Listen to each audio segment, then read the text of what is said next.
Heat flows radially outward through a spherical shell. अच्छा, तो shell ऐसा है अंदर का और एक बाहर का शेल ऐसा है।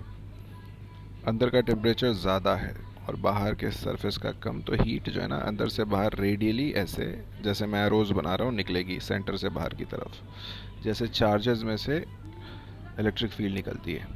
उन्होंने बोला है वो पॉइंट बताइए बीच में, जिसको मैं रेड डॉट से दिखाने की कोशिश कर रहा हूँ, जहाँ पे टेम्परेचर इन दोनों का आधा हो, मतलब θ2 प्लस θ1/2 हो जाए, जहाँ पे आधा हो जाए।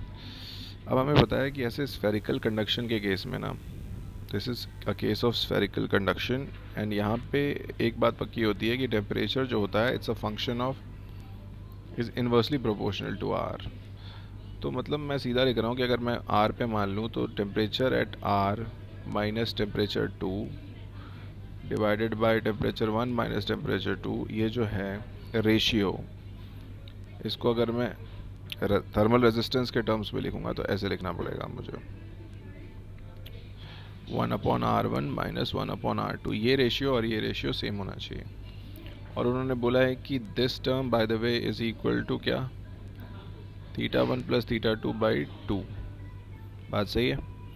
मतलब ये पूरा टर्म जो आ रहा है मुझे 1/R 1/R2 1/R1 minus 1/R2, this ratio should be equal to half. पक्की बात है। अब यहाँ से बस हमें कुछ करना नहीं है, मल्टीप्लाई कर देना है। So 2 times 1/R minus 1/R2 will be 1/R1 minus 1/R2। मैंने बस क्रॉस मल्टीप्लाई कर दिया, which gives me small are.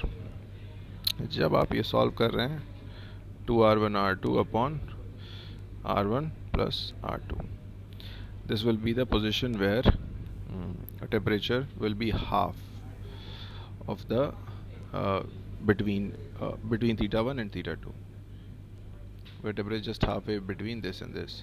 So हमारे पास ऑप्शन सी जो है वो सही है। C is the correct answer to this.